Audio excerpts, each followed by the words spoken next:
Want to teach your kids financial literacy but not sure where to start? Greenlight can help. With Greenlight, parents can keep an eye on kids' spending and saving, while kids and teens use a card of their own to build money confidence. As a parent, you can send instant money transfers, set up chores, automate allowance, and more. It's a convenient way to run your household, customized to your family's needs, and the easy way to raise financially smart kids. Get started with Greenlight today and get your first month free at greenlight.com/pod.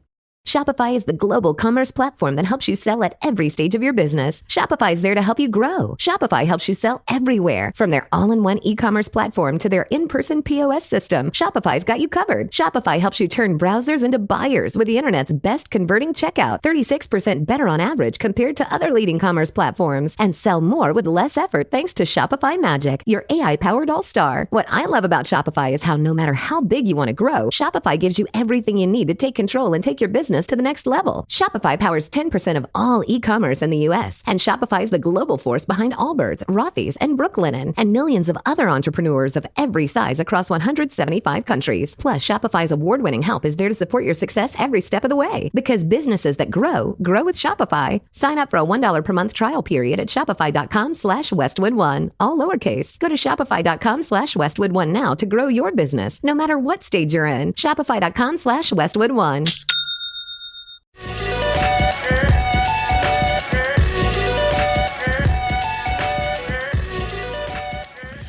All right, ladies and gentlemen, we have had a massive weekend. This is actually the first time since Endgame I have seen movie theaters this packed.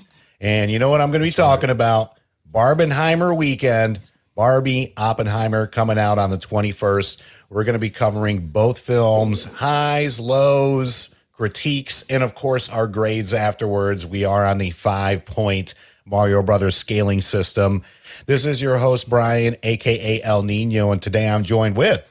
I'm Kip, a.k.a. Kill a Disciple. And we have a very special guest, one of our main sponsors here at Zero Dark Nerdy.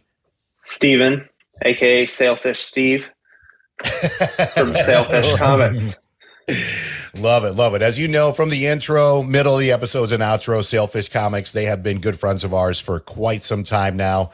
3 locations across North Carolina, one right here in Greensboro across from Best Buy, one in Winston-Salem, and one in Concord. We'll get into more Sailfish stuff at the end, but right now we are going to get into the 2 hottest movies since the pandemic, Barbie and Oppenheimer.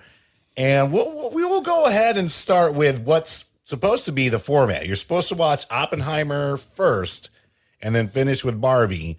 Kip and I ended up having to do the reverse because Oppenheimer was super sold out on Sunday. Yeah. So we had to watch Barbie first. And Steven, I believe you watched Oppenheimer first and then watched Barbie second. Is that correct? I did, yeah. I was at the very back for Oppenheimer. Not ideal seating, but when you have the 3rd largest box office weekend of all time, it's to be expected. Yeah. Yeah, so we met up at the comic book store, and I know you were getting ready to go see Oppenheimer.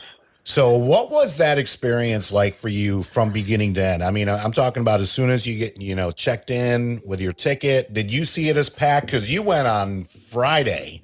Yeah, technically opening day. And it was packed.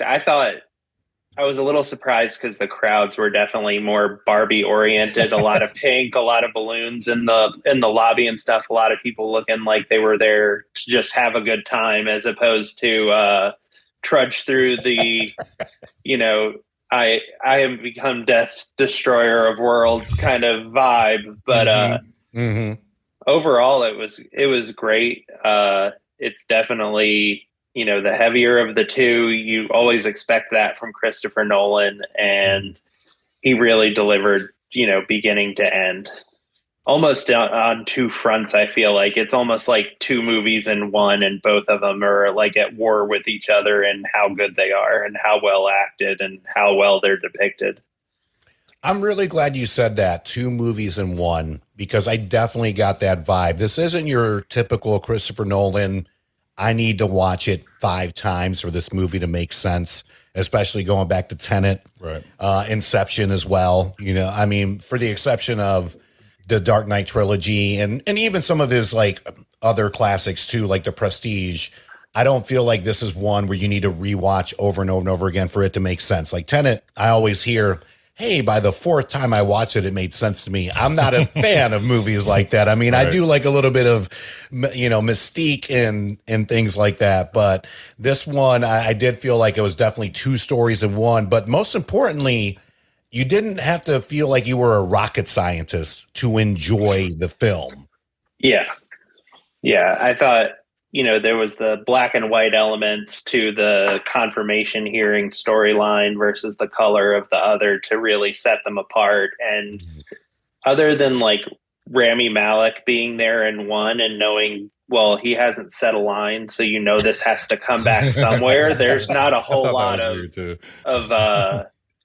not a whole lot of like that you had to keep up with. It's not like Memento where you had to figure out where the whole thing was going the whole time. Agreed. Kip, what were your thoughts on it? I mean, it is a classic Nolan movie where things are told non-linear. And like I said, with Memento, I had to watch that probably 4 or 5 times just because I love the movie. It's probably my favorite Nolan movie still. I watched that several times. I'm like, I didn't catch that the first couple go-arounds. This one, I mean, as long as you don't fall asleep, which I struggled.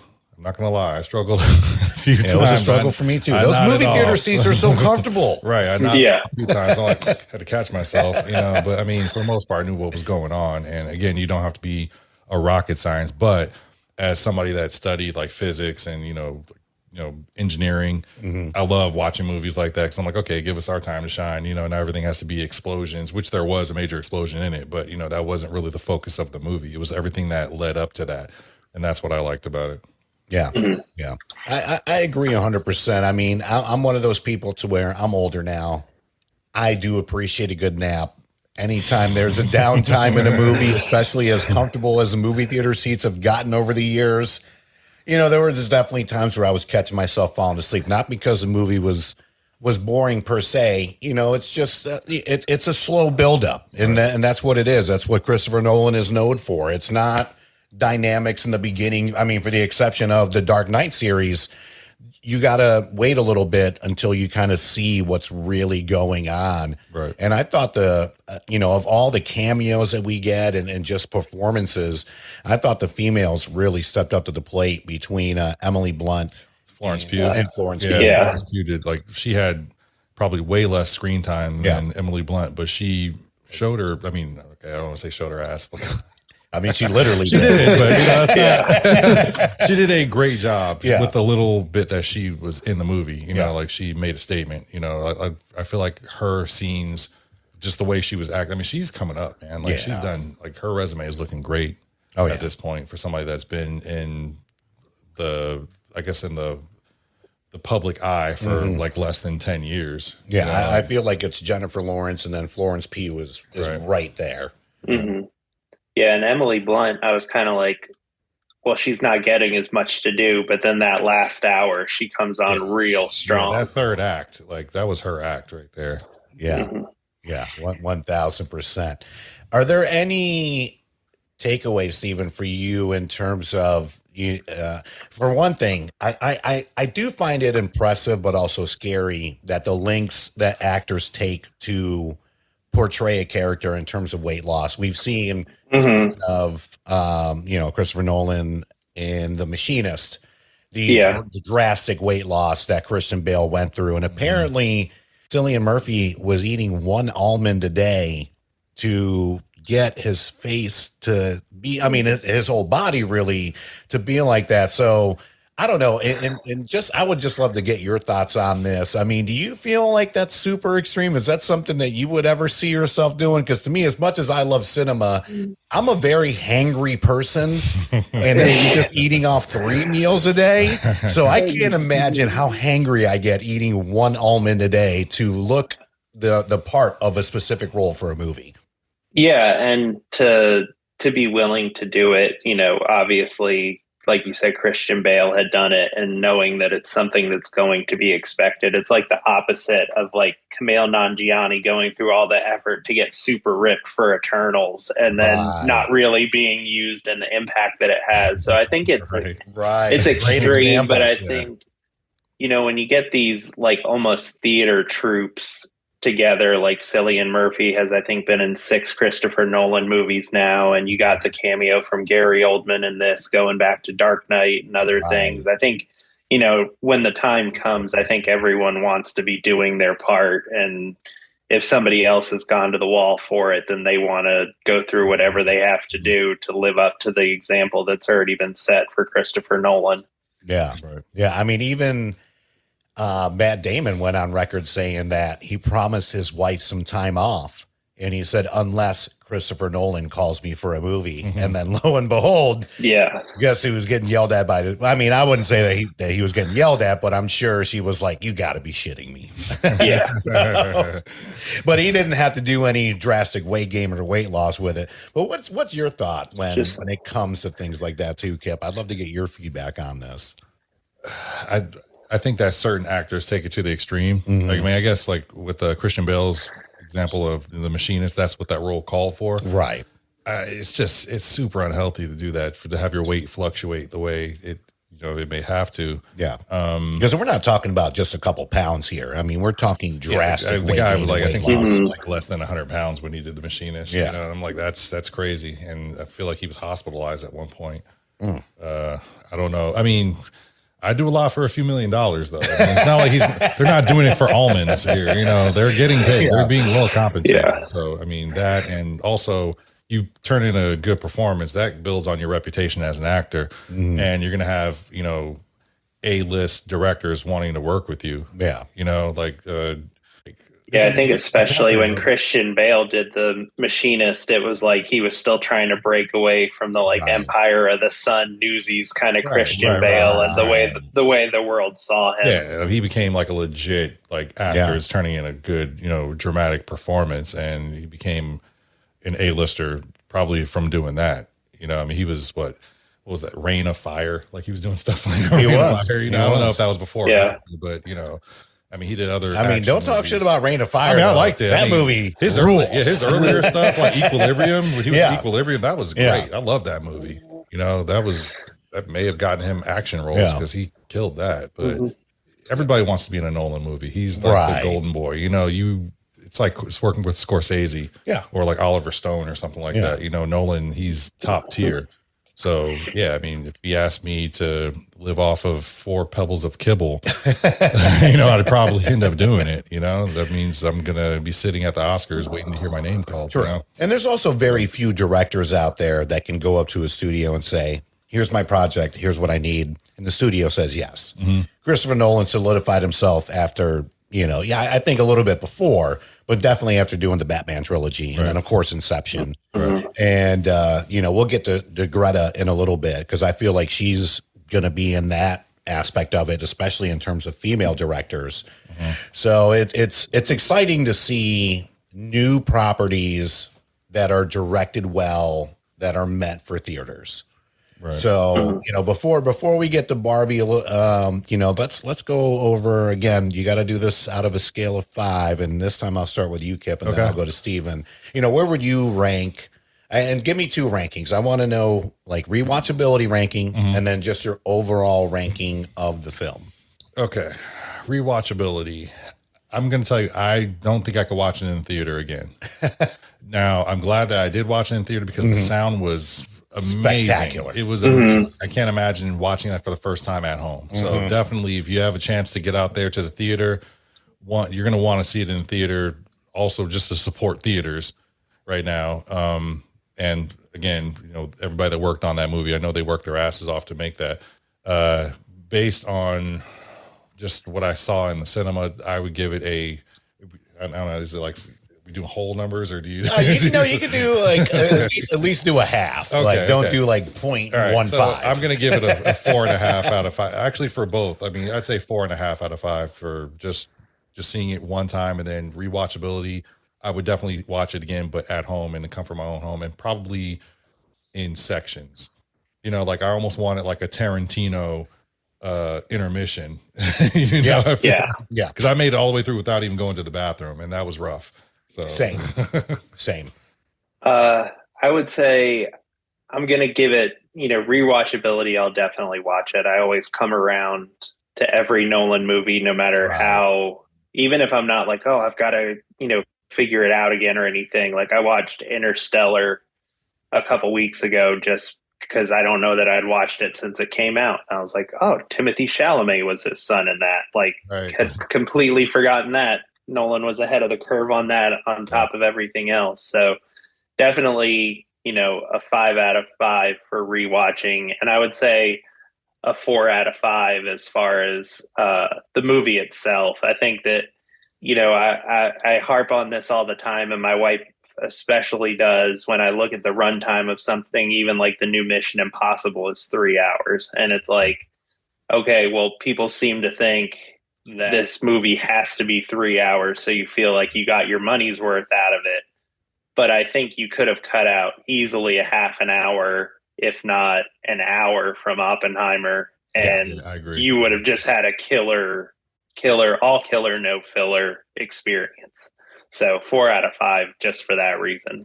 Yeah, I agree with you. When Kip, myself, and a big shout out to our buddy Derek, who saw the movie with us, I felt as if I think I would have enjoyed this more, even though it was a great cinematic experience. So let me go ahead and start with that. Cinematic experience wise, I will definitely give this a 4 out of 5. Like, go watch this in theaters for the sound, the visuals, a Christopher Nolan experience, what you come to expect from a Christopher Nolan film.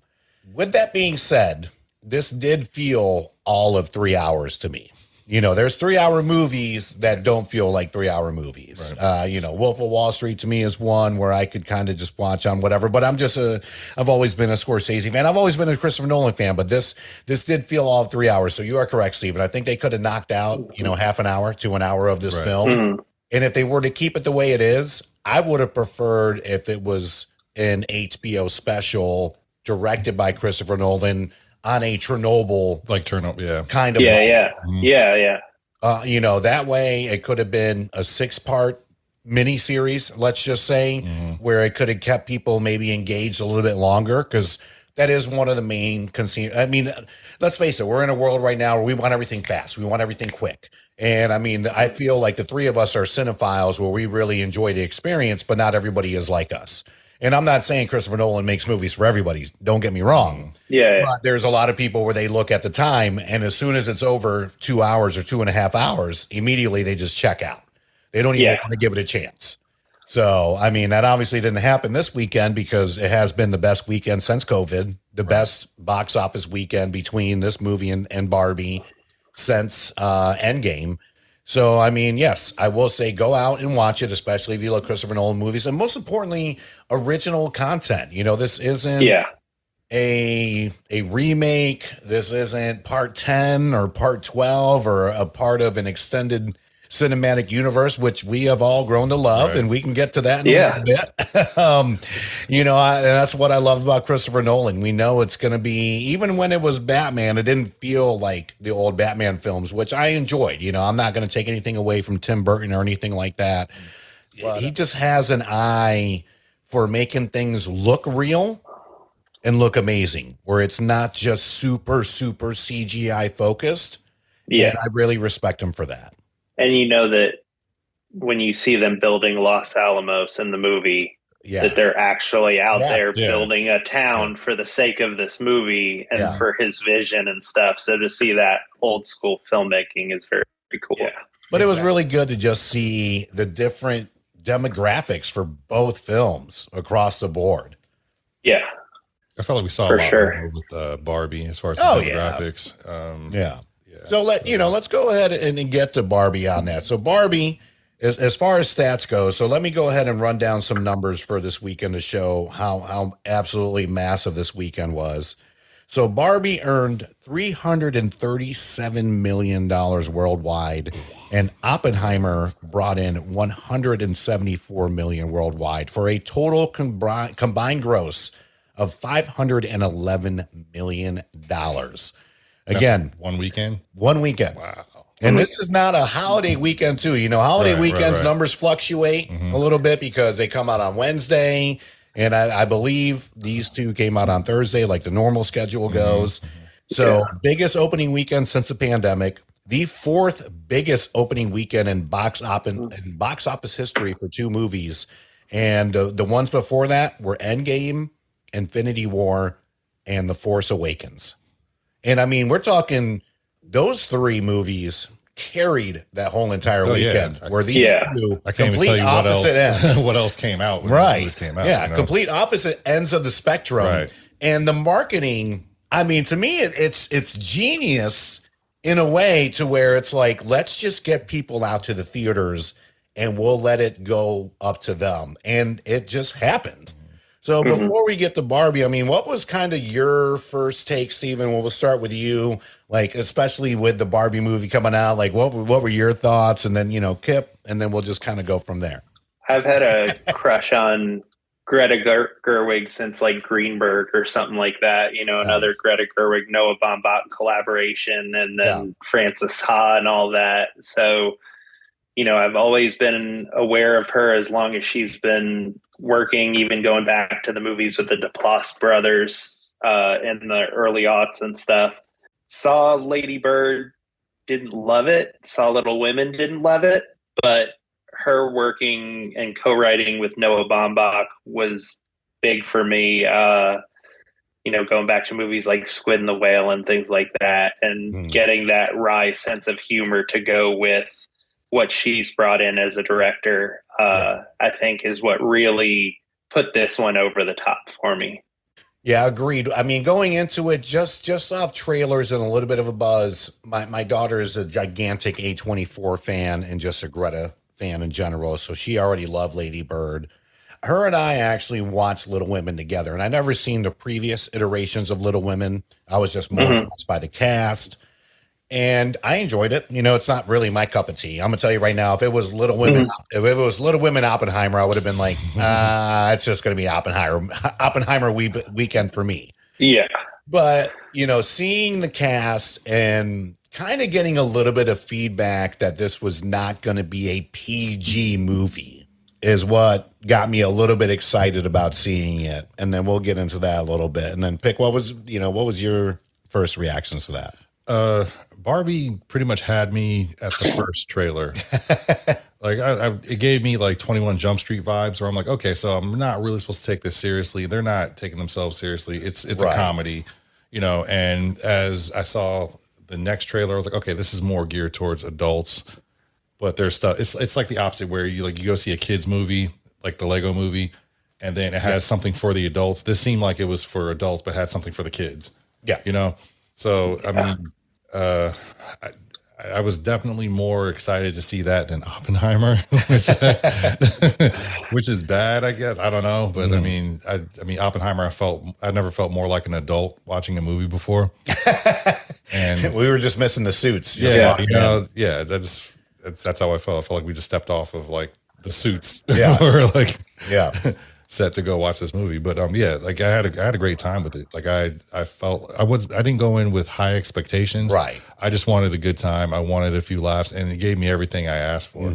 And I think that this will lead to bigger projects for her because she did a phenomenal job, directing. It's kind of like, as far as like female directors, there's a small handful of female. There's tons of them, but like the ones that we actually know, right? Very few. Like you have somebody like Catherine Bigelow, great director, and she directed a action movie, and it's great. Patty Jenkins, the first Wonder Woman and Monster. She's going to be up there on that tier. I think going forward, and that's good for her. And after this weekend, the highest grossing weekend for any female director of all time. Directed Penny Marshall, was one of my favorite directors growing up. I mean, League of Their Own, Big. Those are two of my favorite movies right there. So, it's great to see the comeuppance, I guess you could say, for someone like this, because I feel like if not after Barbie, she is going to be in a Christopher Nolan type of Steven Spielberg, all these directors that can just say, hey, here's my project, throw me some money, I'm going to make it fire. So, same thing with Kip. I don't think I was hooked on the first episode or the first trailer. I was definitely like, I'm intrigued. It seems like it's going to be a fun movie. And let's face it, we're in the middle of a recession. You know, the world's at war with itself. We need more fun shit at the movie theaters. Oh yeah, for sure. Plain and simple. Yeah. And the one thing I will say, and Kip and I talked about this briefly, it's just crazy the propaganda bashing that's going on with it. It seems like you can't come out with anything without it being propaganda, no matter what the movie is. There's always some agenda attached to it. Right. It's like, no, we're just a movie, guys. And I tell you what, there was this TikToker who took all these 1-star ratings and actually put it on or 1-star reviews and put it on the Barbie movie poster to make it like a legit like review, and it made me want to watch the movie even more. So it's great to like take these trolls that just want to just complain about every single thing on the planet, which can we just pump the brakes a little bit? Like, not everything is propaganda. Can there not be a good movie out there without there being a background message behind it? Right. And even if there is, so what? It's not paying your bills. It's not helping you get rich. Right. It's just there for entertainment purposes. I'm not brainwashed. I'm not going out to buy Barbies tomorrow, right. You know, because then I saw people were burning Barbies. I'm like, what is going on right now? Yeah, like even if you hated the movie for whatever reason, it didn't ruin your day. Right. You know, it didn't ruin your day. Like, come on. If pop culture is ruining your life that much, then please find an alternative. But I went in completely surprised. I brought my sister with me. My wife, Ashley, I love you. I know you're going to be listening to this episode. I got to call you out, though. She was a little bit too hungover to join us for the movie. So it was myself, my sister, Kip, Autumn, and then our good friends, Derek and Kate. And we all walked out of there smiling. I mean, it's 2 hours of just goofy, dumb fun. You know? But you also get a happy ending for everyone. Like, I mean, we said we walked out of there feeling good. It's not like anyone was marginalized. And in the end, the Barbies are like, oh, man, we haven't been treating the Kens right. Like, there's a reason that they feel the way they feel, and they don't need to be the way they're being about it. But we need to change something about the way we've been acting, too. Right. Yes. And that's the message for both sides. Exactly. It's like, if you really look at it, it's like, oh, because like I'm sitting there watching and it's like a lot of things didn't hit me as hard as it hit Autumn. Mm-hmm. But like, you know, there's a part where one of the characters is giving like this monologue. And if I was a woman or, you know, a mother or something like that, I would have felt it a lot harder than she did. You know, and it's just like I'm looking at her. I'm like, wow, this is like, you know, and she gets pretty emotional when it comes to movies and TV shows and commercials and you know, stuff like that. But it hit her really hard. I'm like, oh wow. But at the same time, she was laughing the whole time too. Exactly. So there was some of everything in this movie.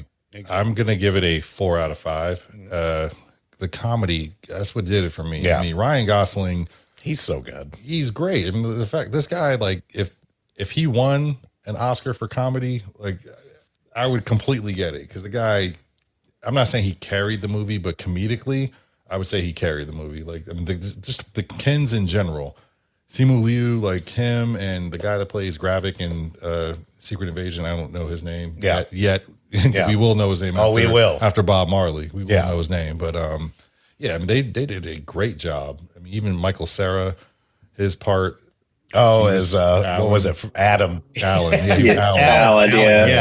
Yeah, he was great. Will Ferrell was great, but he's usually, you know, he's Will Ferrell. He's going to give you, what he's known for. Issa Rae, like, she was funny. I mean, I thought everybody had they did their part, and I loved it. So yeah, I'd give it a 4 out of 5. Comedy wise, here's how you know. I mean, this movie will stand the test of time. Oh yeah, I guarantee you, and I've already seen it happening. We are all going to be calling our homes Mojo Dojo Casa Houses. Plain and simple. Mojo Dojo Casa House. And then I love how they're like, you don't have to say that at the end. Yeah, you don't have to say. But it's so great. So even as if we would have seen it for my barbecue this past weekend, I would have been like, this is the Mojo Dojo Casa House barbecue.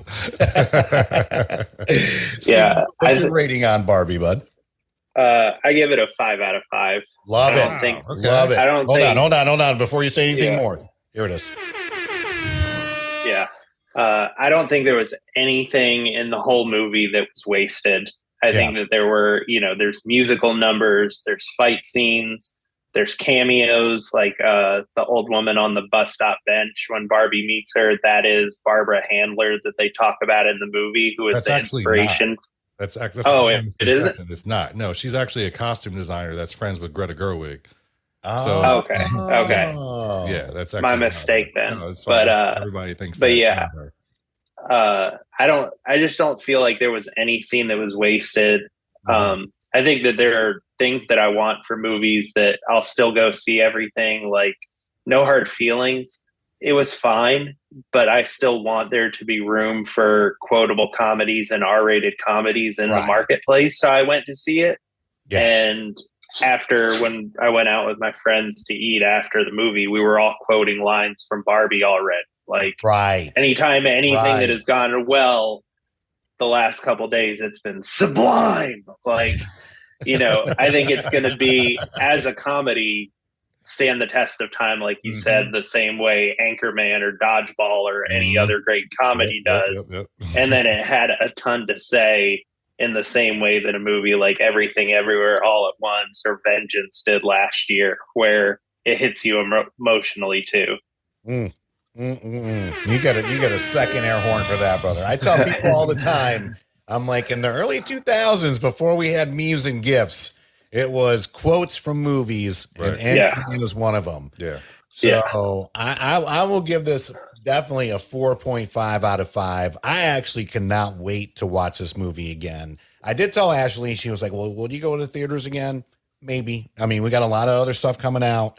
Don't get me wrong, but it's one of those, like, if it's on TV, I'm probably going to watch it, and I'm going to put it on. Yeah.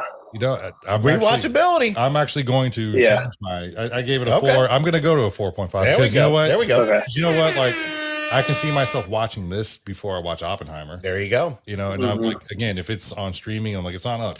Okay, right. That's what I'm watching. Like, I like to call those my TNT and TBS movies. Right. If it's on TV, you're going to watch it. No matter what point it's on. Yeah. Like, if it's a third of the way through, you're like, I guess I'm riding this out. Yeah. So agree. And I think we've only seen the first, the biggest opening weekend for a female director ever, part of the fourth largest weekend ever, you said. But I think whatever streamer gets Barbie is going to see a bump once it goes on there too. And it'll be like Barbie sleepovers and stuff, the same way you saw people going out for it. So I think it's only halfway through its cultural phenomena too. Right. And I'm sure, I mean, I know we have a limited amount of drive-in theaters out there, but I could definitely see this being a hit. I don't know about both. I mean, to me, 5 hours is a lot to spend. I mean, there's people that have done it, that did both movies in the same day, and God bless all you that did it. I don't know how. I could not. I don't care how good they both are. 5 hours is a lot. So, excellent. Before we wrap up, though, Steven, I want to let the fans know a little bit more about Sailfish Comics. They've been hearing about you, really since the last couple of years now. Tell them just a little bit about how Sailfish got started, where you guys are going, and like, what are what's the new hot shit coming out here in the next few weeks? Sailfish started 17 years ago. My business partner, Brett Parks, he had been teaching English in Korea, saving up money, selling, whatever region locked DVDs of Eraserhead and selling Transformers you couldn't get anywhere else, shipping them to the US to make his nest egg to open the store. Came back, opened the store, and I was the first guy there helping him pull subscriptions as soon as he opened. Like, I remember going to pick up books from him when he was still painting the walls.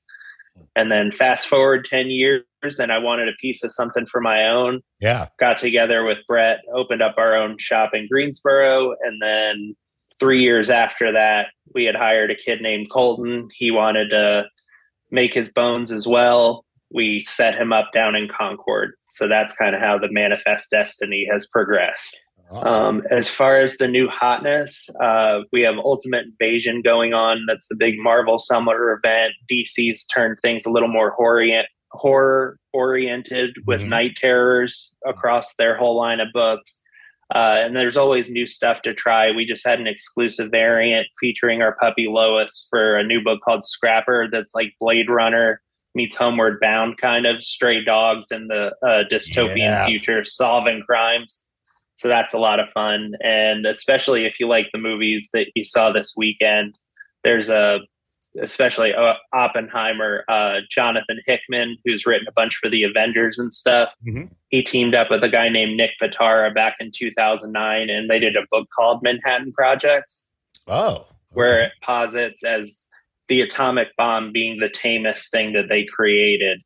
And really, they were just like completely unhinged and no government oversight, creating dimensional portals and dealing with aliens and stuff like that too. And that deals with Oppenheimer and Leslie Groves, a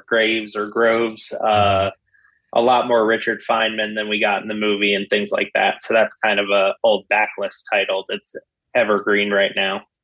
Awesome. And, I know you guys normally, I think about once a month, do an event at your like side location in Greensboro. Do you have any upcoming events with the warehouse coming up? Yeah, our warehouse is located at 929 behind the Field Trip Performance Space, or 929 North Church Street. Mm-hmm. And we were just talking about it today. I think we're looking at August 18th and 19th. So the afternoon of Friday, August 18th, and then the morning into the afternoon of Saturday, August 19th for the next warehouse sale. And that's a chance where we have a lot of dollar books, kind of overstock clearance toys. We also have some premium back issues that even having 3 stores, we just don't have room for everything that we want to get out there. So that's some extra space to come and find some hidden gems. Love it. For those of you watching, I mean, I would say half of this is thanks to our friends at Sailfish Comics here in the background. So Steven will be joining us at least once a month minimum to, talk about all things comic books, Comic-Cons, action figures, the whole entire 9 yards. Kip, thank you so much for joining us. Man, always a pleasure. Yeah. You guys hang out for just a second. All right, party people, that is going to wrap up our latest episode of Zero Dark Nerdy. Thank you so much for listening. We appreciate all the love and support. Big thank you to our sponsors, betonline.ag for all your sports betting needs, and of course, the Believe Podcast Network. And we could not be here without our main sponsors, that is Sailfish Comics for all your comic book, graphic novel, toys, posters, the whole 9 yards. They got it all. 3 locations in North Carolina, 1 in Greensboro, right across from Best Buy on Stanley Road, 1 location in Winston-Salem, and 1 in Concord, right outside of Charlotte. On behalf of everyone here at Zero Dark Nerdy, be sure to check us out on social media, all across the board, Zero Dark Nerdy. And, of course, our website, popculturepodcast.com, courtesy of our good friends over at Zibster, Zibster, for all your website and SEO needs. Have a good one. Be good to each other out there, and we'll see you next time. Peace.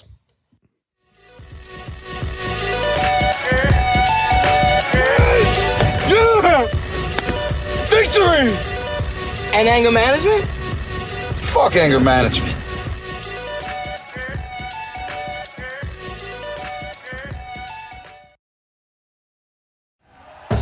Thank you for listening to Believe. You can show support to your host by subscribing to the show and giving us a 5-star rating on your preferred platform. Check us out at Believe.com and search for BLEAV on YouTube. Hey, it's Michelle Beadle. That's right, the Michelle Beadle. You're welcome. You love talking about sports. I love talking about sports. You know the only thing cooler than talking about sports? Sports! And right now, all your favorite sports are on Sirius XM. I'm talking every NFL game, every game from the NBA, NHL, MLB, every NASCAR race, golf major conference college sports, and all the top games in the WNBA. If it gets your heart pumping, it's on Sirius XM. To start your free trial of Sirius XM today, visit SiriusXM.com/believe.